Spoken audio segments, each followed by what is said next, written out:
તલુખાન પાટણનો બાદશાહ જો અમને મળતો હોય તો એનાથી વધારે અમારે શું હોય? પરંતુ મારે એકની એક દીકરી છે અને અમારી આવડી મોટી નાતમાં કંકોત્રી પહોંચાડવા માટે અને લગ્નની તૈયારી કરવા માટે 6 મહિનાનો સમય જોઈએ.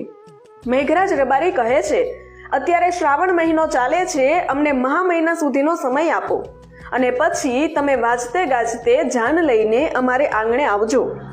પછી તો માણસોએ જઈને બાદશાહને વાત કરી. ત્યાં તો બાદશાહ રાજીના રેડ થઈ ગયો. આ બાજુ મેઘરાજ રબારીએ બધાને વાત કરી અને ગામના બધાએ ભેગા મળીને ગામમાં કોરું તળાવ હતું ત્યાં બરાબર લેવલ કર્યું અને ફરતી મોટી ખાઈ ગાળી.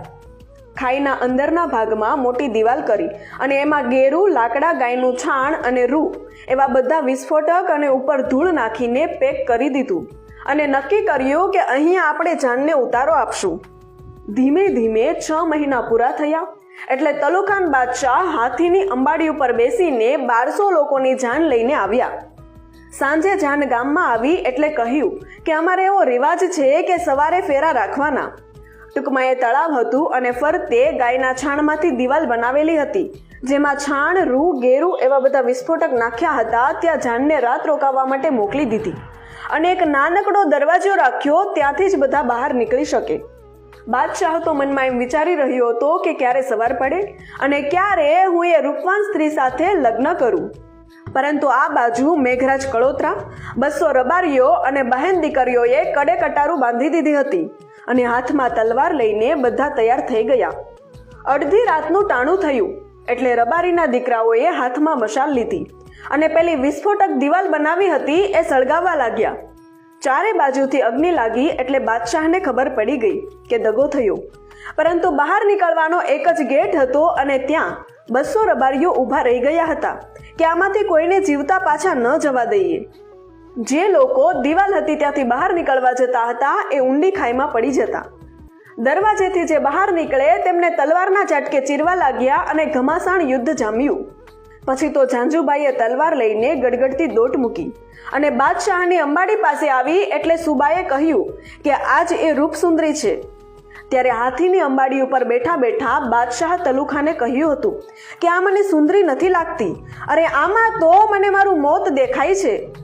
સાહેબ, જેમ જોગમાયા હોય એમ રબારીની દીકરી ઝાંઝુબાઈએ ગડગડતી દોટ મૂકી અને હાથીએ માથું નીચું કર્યું. ત્યાં તો હાથીના દાંત ઉપર પગ મૂકીને એક તલવારના ઝાટકે આ રબારીની દીકરીએ તલુખાનનું માથું ચીરીને હાથીની અંબાડી ઉપરથી તેને નીચે પાડી દીધો અને બીજા ઝટકે બાદશાહના સુબાને ચીરી નાખ્યો.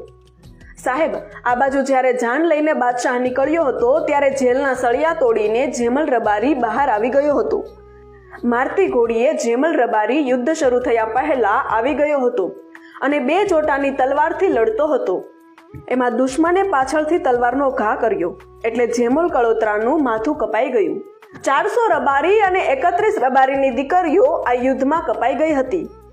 સાહેબ, આ બાજુ સુબાને મારીને બહેન પાછી વળતી હતી ત્યારે પોતાના ભાઈને કપાયેલો જોયો અને બહેનના પગ નીચેથી જમીન સરકી ગઈ અને મનમાં એમ વિચાર્યું કે અરે બાપ, મારા લીધે આવું થયું. ટૂંકમાં બાદશાહની 1200ની સેના કપાઈ ગઈ અને યુદ્ધ પૂર્ણ થયું. આ યુદ્ધમાં 31 રબારીની દીકરીઓ, 40 રબારીઓ કપાઈ ગયા અને સગો ભાઈ જેમલ કપાઈ ગયો. એટલે ઝાંઝુબાઈને ખૂબ જ દુઃખ થયું અને કરગરવા લાગી. હે ભગવાન, મને આવું રૂપ શા માટે આપ્યું? મારા રૂપના લીધે આવું થયું.